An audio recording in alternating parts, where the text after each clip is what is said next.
گل دینے کے لیے جناب عبدالرزاق کو دعوت دیتا ہوں کہ وہ اس چیز پر تشریف لائیں۔ یہ ممبر ہیں الوفا ویلفیئر سوسائٹی ہلگیری کے۔ اس کے بعد نوایتی شاعر، مشہور و معروف شاعر سید سمیع اللہ برماور بٹکل کو گل پیش کرنے کے لیے جناب عبدالسمیع صاحب کو دعوت دیتا ہوں کہ وہ گل دیں۔ یہ جتنے بھی حضرات کا میں نام لیتا جاؤں گا، یہ تمام حضرات اس ادارے نوجوانوں کا جو ادارہ ہے اس کے سب ممبر حضرات ہیں۔ اس کے بعد حافظ شبیر صاحب قاضی، جو یوں سمجھ لیجئے کہ اس جلسے کے روح رواں میرے کارواں کہنا یہ بے جان نہ ہوگا، اور یہاں کے امام و خطیب ہیں، یہاں کے اس ہلگیری بستی کے قاضی بھی ہیں۔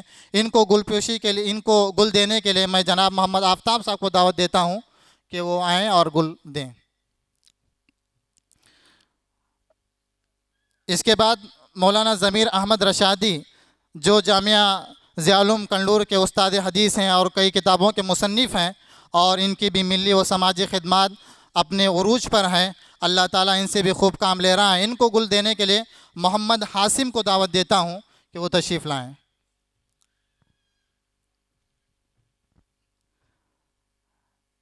اس کے بعد جماعت المسلمین ہلگیری کے پریسیڈنٹ HM ابراہیم صاحب کو گل پیش کرنے کے لیے جناب محمد فراز مزار کو دعوت دیتا ہوں کہ وہ تشریف لائیں۔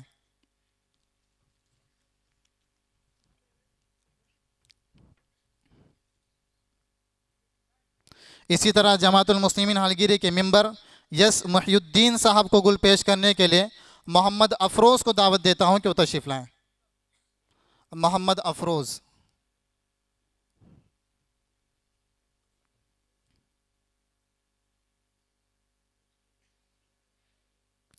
اس کے بعد جناب امان اللہ صاحب، جو کہ الوفا ویلفیئر سوسائٹی ہلگیری کے چیئرمین ہیں، ان کو گل دینے کے لیے محمد نفاس کو دعوت دیتا ہوں کہ تشریف لائیں۔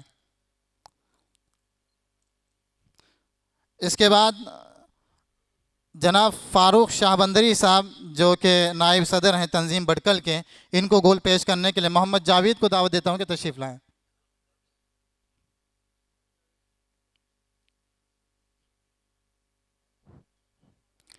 اس کے بعد جناب عتیق الرحمن شاہ بندری صاحب، جو کہ بٹکل نیوز کے ایڈیٹر ہیں اور اسی طرح نوائد محفل کے بانی بھی ہیں، ان کو گل پیش کرنے کے لیے محمد ارشد کو دعوت دیتا ہوں کہ وہ تشریف لائیں۔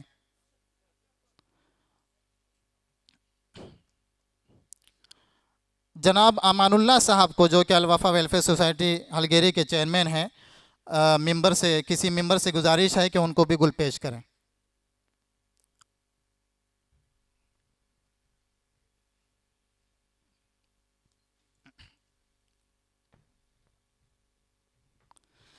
حضرات، یہ تھا گل پیشی کا ایک سلسلہ جو اب ختم ہو چکا۔ آئیے اب الوفا ویلفیئر سوسائٹی کے سلسلے میں کچھ ہم باتیں سنیں کہ ان کی محنتیں کیا ہیں، ان کی کاوشیں کیا ہیں، یہ کون سا پودا ہے اس چھوٹی سی بستی میں جس پودے کی بنیاد پڑی ہے اور تر و تازہ ہو کر جس کا نمونہ آج ہم اپنے آنکھوں سے دیکھ رہے ہیں۔ اس سلسلے میں کچھ روشنی ڈالنے کے لیے یہاں کے امام و خطیب حافظ شبیر صاحب قاضی کو دعوت دیتا ہوں کہ وہ ڈائز پر تشریف لائیں اور اس سلسلے میں اپنے تاثرات اور اپنے خیالات ارشاد فرمائیں۔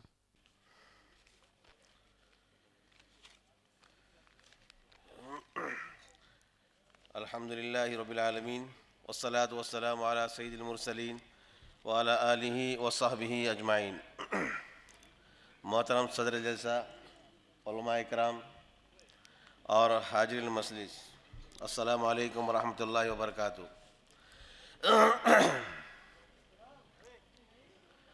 اب حضرات کافی دیر سے پروگرام کے انتظار میں ہیں۔ اس سے پہلے کہ میں الوفا ویلفیئر سوسائٹی جو ادارہ بنا ہے اس کے تعلق سے چند باتیں میں عرض کروں۔ یہ ایک دینی و فکری ادارہ ہے اور یہاں ایک ادارے بنانے کی جو فکر تھی، اور کئی مدتوں سے میں خود اعلان کرتا تھا کہ نوجوانوں اس دور کے اندر اپنے آپ کو جو ہے خاموشی زندگی نہ بناؤ، بلکہ قوم و ملت کی خدمت کے لیے ایک ادارہ قائم کرو، یکجہتہ طور پر ایک اکٹھا ہو کر ایک ادارے کو قائم کر کے قوم کی خدمت کرنا ہے تو کئی مہینوں کے بعد یا یوں سمجھے کئی سالوں کے بعد جو بچے خود میرے پاس جو ہے پڑھنے آتے تھے وہ جوانی کے قدم انہوں نے رکھا اور اس کے بعد انہوں نے جو ہے ہائی اسکول سے لے کر کے کالج کی تعلیم حاصل کی تو وہ اپنے دوران دین کی تعلیم کی جو باتیں انہیں سنائی گئی تھی صحابہ کے واقعات اور جو ہے دینی جذبات ان کو جو ان کے اندر جو پیدا کیا تھا اس کو انہوں نے محسوس کیا کہ واقعی جو ہے ہمیں دین کی خدمت کرنی ہے. تو 2 ماہ پہلے انہوں نے ایک ایسی کمیٹی قائم کی اور انہوں نے الوفا ویلفیئر سوسائٹی کے نام سے ایک ادارہ قائم کیا. پھر اس کے ساتھ جو ہے ان کے مقاصد کو ہم سے ہی انہوں نے پوچھا کہ یہ ہم جو ہے اس طرح ادارے قائم کر کے کیا کریں. تو ہمارے اندر یہاں ہلگیری میں جو ہے ایک مدرسے کی بنیاد ڈالنا ہے اور یہاں دینی درسگاہ کا قیام عمل میں لانا ہے. تو اس کی فکر آپ لے لو, ذمہ داری لے لو اور اسی کے لیے یہ جو ادارے قائم کیے جاتے اور یہ سوسائٹیاں جو ہے یہی کام کرتی ہیں. تو نوجوانوں نے جو ہے اکٹھا ہو کر کے اپنا نام پیش کیا. پھر جو ہے 40 ممبران پر مشتمل ایک جو ہے ایسا ادارہ بنا اور جس کا نام جو ہے الوفا ویلفیئر سوسائٹی کے نام سے رکھا. جب ادارہ جو ہے بنا اس کو رجسٹریشن کیا گیا تاکہ جو ہے قانون کے تحت, اصولوں کے تحت, ضابطے کے تحت جو ہے ہم کام کریں گے اور جو ہے قوم کو کام کر کے دکھلائیں گے. یہ معصوم بچے جن کے پاس جو ہے ایک ہنر ہے اور اس دور کے اندر, اس جوانی کے اندر ان کو ایک رخ ایسا ہونا چاہیے تھا, کھیل کے میدان کی طرف چلے جاتے یا کوئی اور رخ کر لیتے, لیکن اللہ پاک نے جو ہے ہماری عزت کا ان کے اندر ایک خیال رکھا, ان کے اندر دلوں کے اندر ایک جذبات رکھے. انہوں نے ہماری بات کو قبول کر لیا اور دینی خدمات کے لیے تیار ہو گئے. تو یہ پروگرام رکھنے کا مقصد ہی یہی ہے کہ اپنے بستی کے اندر آس پاس کے علاقوں کے, آس پاس کے مدارس کے بچوں کو جمع کیا جائے. وہ بچے رسول پاک صلی اللہ علیہ وسلم کی حالات زندگی کے اندر ترنم آواز میں جو ہے وہ گنگنائیں گے اور وہ آواز سن کر ہمارے جو ہے ذمہ داروں کی کیفیت بدل جائے گی, ان کے اندر ایک فکر پیدا ہوگی اور جو ہے یہ لوگ بھی, یہ ہمارے ذمہ دار بھی اپنے بچوں کو مدرسے کے حوالے کرنے والے بنیں گے. اپنے بچوں کے اندر دین کی تعلیم کو جو ہے دین کی تعلیم دینا ان کے اندر وہ فکر پیدا ہوگی. اس لحاظ سے انہوں نے ایک ادارہ قائم کیا. یہ ادارہ جب وجود میں آیا اور یہ فکریں ہو گئیں تو بہت سارے مشکلات سامنے آئے, بہت ساری تکلیفیں ان کے سامنے آئی.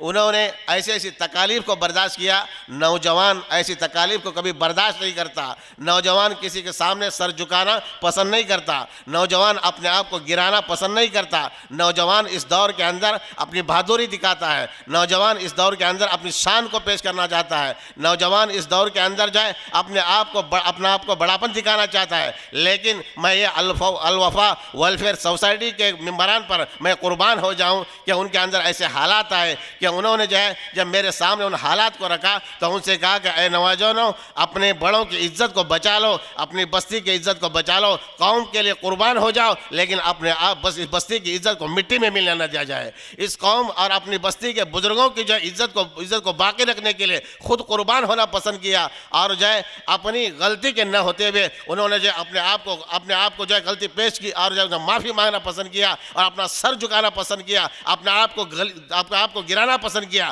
اپنے آپ کو ذلیل کرنا پسند کیا. لیکن جو ہے دوستو بزرگوں, اپنی بستی کی عزت کو گرانا پسند نہیں کیا.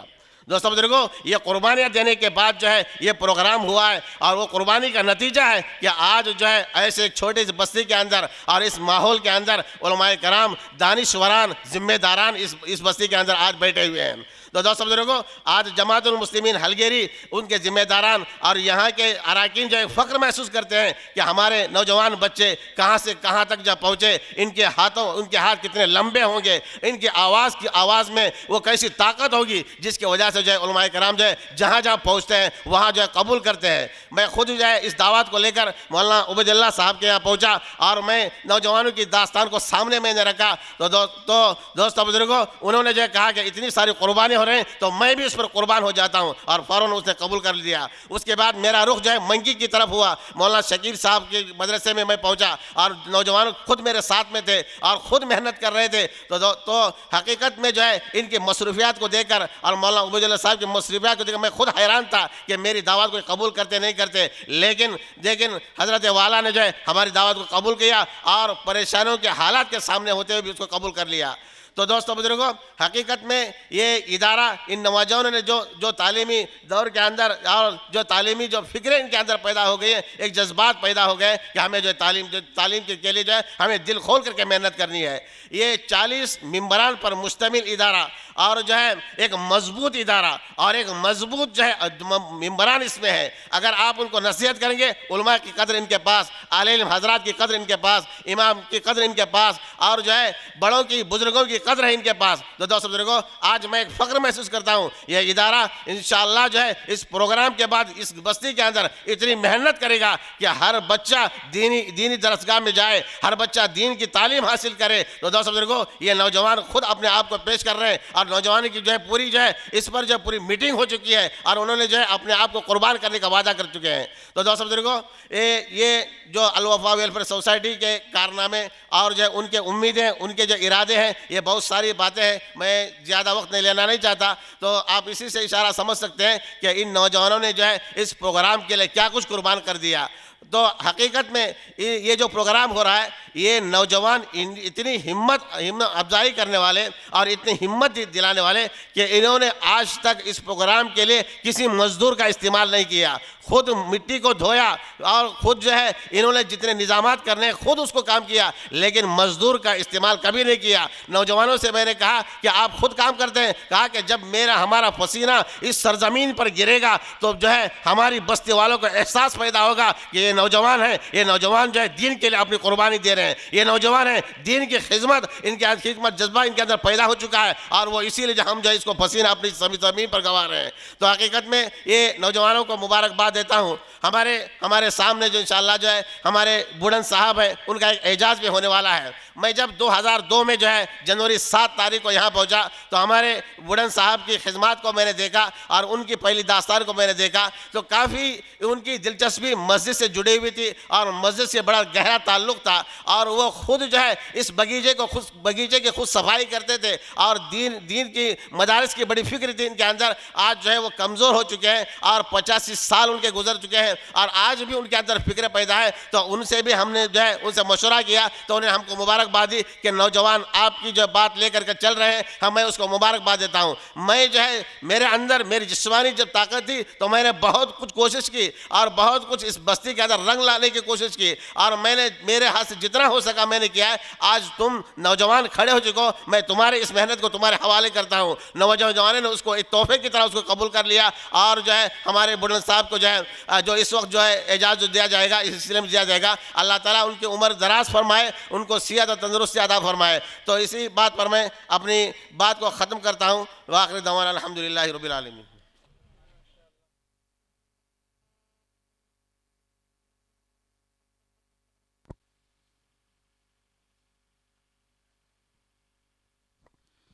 حضرات، جیسا کہ آپ نے سنا کہ یہاں کے ذرے ذرے بوٹے بوٹے پر جناب بوڑھن صاحب کی عرق ریزی پڑی ہوئی ہے، ان کا خون پسینہ پڑا ہوا ہے، ان کی جافشانی حلگیری کا ذرہ ذرہ اس بات کی گواہی دے رہا ہے۔ آج جو محفل سجی ہوئی ہے، آج جس محفل کا انعقاد ہوا ہے، جو زیب و زینت کے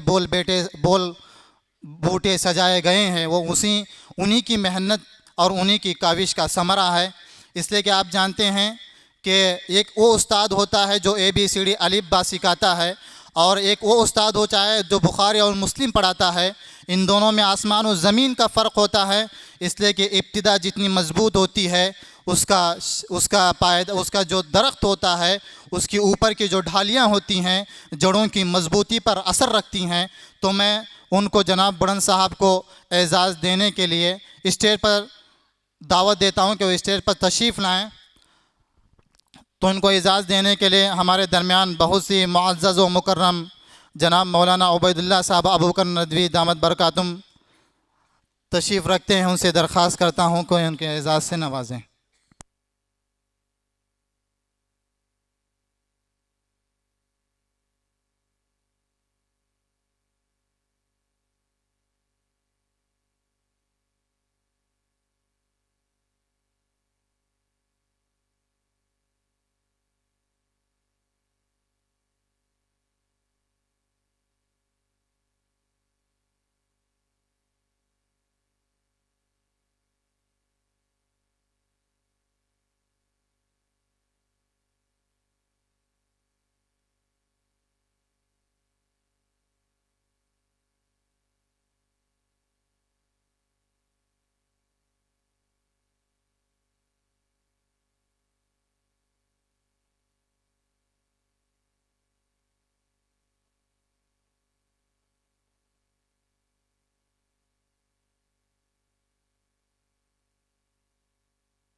سامعین نظام، جناب بلند صاحب کو اعزاز سے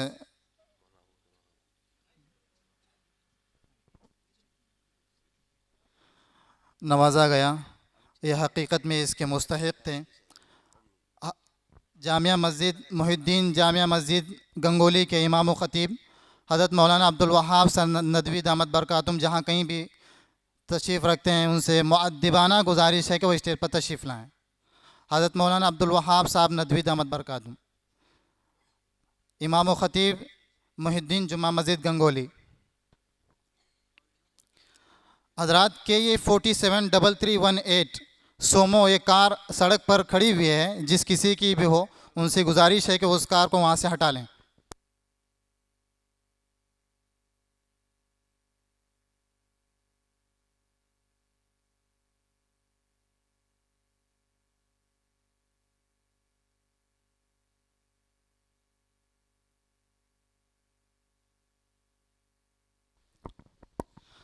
حضرات، اسٹیج پر معزز و مکرم علماء کرام کی تشریف آوری اور اسی کے ساتھ ساتھ دانشورانِ قوم و ملت کی تشریف آوری بڑی ہی سعادت مندی ہے، اور ہمارے لیے اس حلگیری کی سرزمین کے لیے واقعی میں باعث سعادت ہے۔ اب ہمارے درمیان اور ایک قوم و ملت کے دانشور میرے کارواں رہبران قوم و ملت جناب نخوہ یحییٰ صاحب، جو کہ چیئرمین آف وقف بورڈ اڑپی ضلع کے ہیں، مسلم اوقاٹے سے ہیں، میں ان کو گل سے نوازنے کے لیے کسی ممبر کو دعوت دیتا ہوں کہ وہ اسٹیج پر تشریف لائیں اور ان کو گل نوازیں۔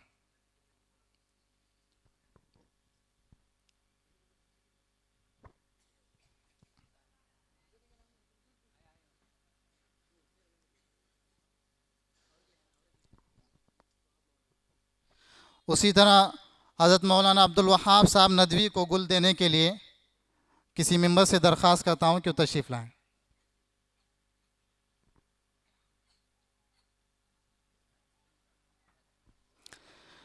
حضرات، ان حضرات کی تشریف آوری پر ایک شعر لب پر آتے آتے رہ گیا تھا، اس کو آپ کے سامنے کہہ دینا مناسب سمجھتا ہوں۔ کسی شاعر نے کہا تھا، اے باد صبا کیا تو نے سنا مہمان جو آنے والے ہیں، اے باد صبا کیا تو نے سنا مہمان جو آنے والے ہیں، کلیاں نہ بچھانا راہوں میں ہم آنکھ بچھانے والے ہیں۔ اگر ایسا بھی کہا جائے کہ ہم پھول بچھانے والے ہیں تو اس میں بے جانا ہوگا، یہ حقیقت پر مبنی بات ہوگی۔ عزیزان گرامی، جیسا کہ حافظ شبیر صاحب نے نوجوانوں کے بارے میں جو بات کہی ہے، واقعی میں علامہ اقبال رحمہ اللہ نے ایک شعر کہا تھا، اس شعر کی صحیح طور پر ترجمانی اور عکاسی ہوتی ہے۔ علامہ اقبال یوں گویا ہوتے ہیں، عقابی روح جب بیدار ہوتی ہے جوانوں میں، عقابی روح جب بیدار ہوتی ہے جوانوں میں، نظر آتی ہے ان کو اپنی منزل آسمانوں میں۔ حقیقت میں نوجوانوں کی تنظیم، نوجوانوں کی جماعت، نوجوانوں کا ادارہ، خاص کر کے امت مسلمہ جس قسم پرسی کے عالم میں گزر رہی ہے اور جن کروٹوں کو بدل بدل کر کے جو سسکیاں لے رہی ہے، حقیقت میں امت مسلمہ کے نوجوانوں کو اتحاد و اتفاق کے پلیٹ فارم پر جمع ہونا ضروری ہے، تاکہ ان کا معاشرہ، ان کی سوسائٹی، ان کا قصبہ، ان کی بستی، بلکہ سارا عالم اسلام ان کے ہاتھوں سے صحیح طور پر چلنے والا بن جائے۔ اس کے بعد اب میں آپ کا اور وقت لینا نہیں چاہتا ہوں، اب نعتیہ مسابقے کا آغاز کرنا چاہتا ہوں۔ حضرات سامعین کرام، اسٹیج پر جلوہ افروز علماء اعظام، دانشوران قوم و ملت، اس موقع پر میں مناسب سمجھتا ہوں کہ نعت کے سلسلے میں کچھ آپ کے گوشے گزار کروں۔ آپ جانتے ہیں کہ نعت یوں تو ہم آپ صلی اللہ علیہ وسلم کی تعریف و توصیف کو کہتے ہیں، اور حقیقت میں لغت میں کسی کی مطلقاً تعریف کو کہا جاتا ہے کہ کسی کی تعریف کی جائے، کسی کی حمد و ثنا بیان کی جائے، کسی کے اعزاز میں کچھ الفاظ کہیں جائیں، اس کو نعت کہا جاتا ہے۔ لیکن اصطلاح کے اندر جناب محمد رسول اللہ صلی اللہ علیہ وسلم کے اوصاف، کمالات، صفات، غزوات اور ان کی زندگی کے تمام گوشوں پر روشنی ڈالنے کا نام نعت نبی صلی اللہ علیہ وسلم ہوتا ہے۔ اور اسی طرح اس کا وجود اللہ رب العزت نے خود قرآن مجید کے اندر آپ صلی اللہ علیہ وسلم کی تعریف بیان کی ہے۔ انسان اللہ کے نبی صلی اللہ علیہ وسلم کی تعریف بیان کرنے پر قاصر اور عاجز ہے، اس میں کوئی شک نہیں ہے۔ امام ترمذی رحمۃ اللہ علیہ نے الشمائل المحمدیہ کے نام سے جو کتاب لکھی ہے، اس میں حضرت علی رضی اللہ تعالیٰ عنہ کی ایک لمبی چوڑی حدیث بیان کی ہے۔ حضرت علی رضی اللہ تعالیٰ عنہ آپ صلی اللہ علیہ وسلم کے اوصاف بیان کرتے ہیں، ان کے آپ صلی اللہ علیہ وسلم کے اوصاف و کمالات کو بیان کرتے ہیں، آپ صلی اللہ علیہ وسلم کے چہرے انور کی رونق اور ان کی نورانیت و عرفانیت کو بیان کرتے ہوئے آپ صلی اللہ علیہ وسلم کی جو حقیقی نعت ہوتی ہے، آپ صلی اللہ علیہ وسلم کی جو حقیقی تعریف ہوتی ہے، حضرت علی کرم اللہ وجہہ نے اپنے ان الفاظ سے اس کو بیان کیا ہے کہ من رآہ بدیہتاً، جو اللہ کے نبی صلی اللہ علیہ وسلم کو اچانک دیکھ لیتا، جس کی نظر اللہ کے نبی صلی اللہ علیہ وسلم کے چہرے انور پر پڑتی، بہو تو وہ ہیبت میں پڑ جاتا۔ اور آگے فرمایا ومن خالتہ معرفتاً احبہ، اور جو اللہ کے نبی صلی اللہ علیہ وسلم سے ہم کلام ہوتا، اپنا تعارف کرواتا، اللہ کے نبی صلی اللہ علیہ وسلم کے سامنے اپنی پہچان کرواتا، بات چیت کرتا، آپ سے گفتگو کرتا، تو ان سے محبت کرنے لگتا۔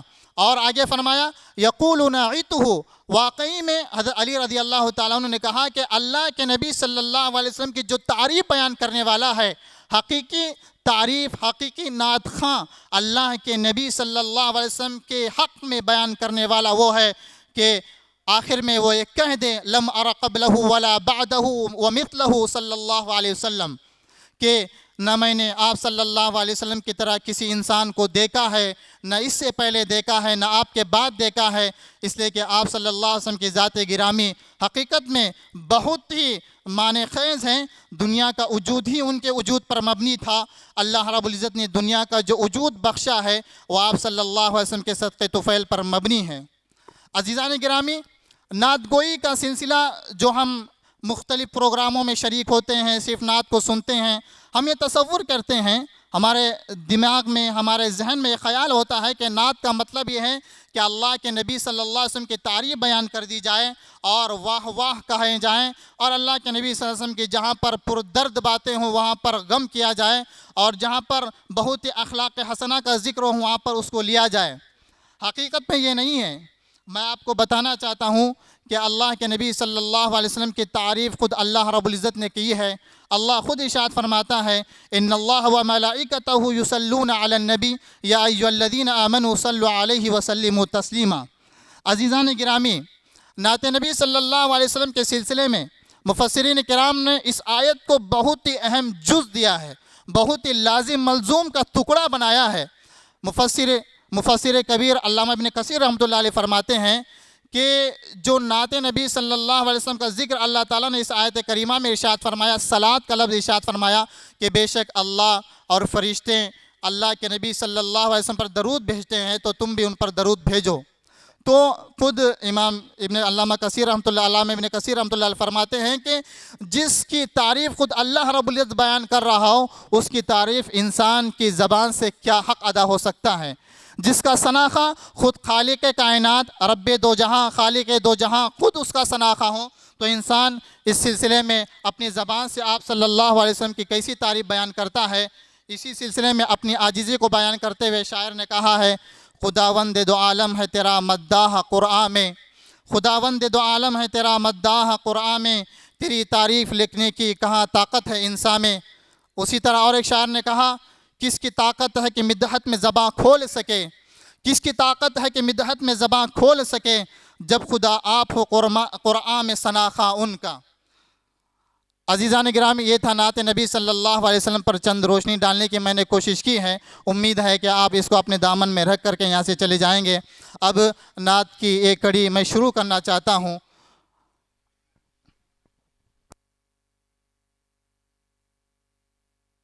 سامعین نظام، الوفا ویلفیئر سوسائٹی ہلگیری کے چیئرمین جناب امان اللہ صاحب سے درخواست ہے کہ وہ اسٹیج پر تشریف لائیں۔ اسی طرح کنداپور سے تشریف لانے والے ابو محمد صاحب سے، جناب ابو محمد صاحب سے درخواست ہے کہ وہ اسٹیج پر تشریف لائیں۔ ان کی گل پیش کرنے کے لیے میں کسی ایک ممبر سے درخواست کرتا ہوں کہ وہ ان دونوں حضرات کو گل پیش کریں۔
سامعین حضرات، اب انشاءاللہ نعتیہ مسابقہ کا آغاز کیا جا رہا ہے۔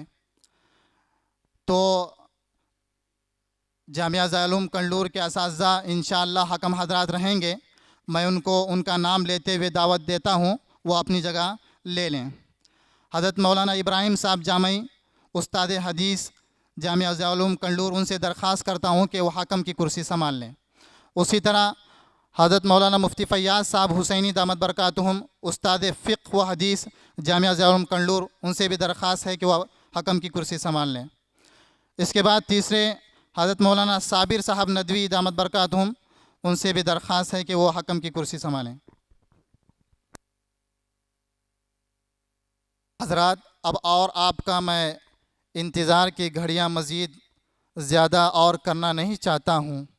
اب بغیر کسی تاخیر کے جو بھی مساہم حضرات ہیں، جو بھی مساہم طلبہ ہیں، ان سے گزارش ہے کہ وہ تیار رہیں۔ اب انشاءاللہ سفلا گروپ کا سلسلہ نعتیہ مسابقہ شروع ہوگا، تو اس کے لیے سب سے پہلے میں محمد خواص بن محمد شکیل محتشم کو دعوت دیتا ہوں کہ وہ اسٹیج پر تشریف لائیں اور اپنی نعت پیش کریں۔ محمد خواص بن محمد شکیل محتشم۔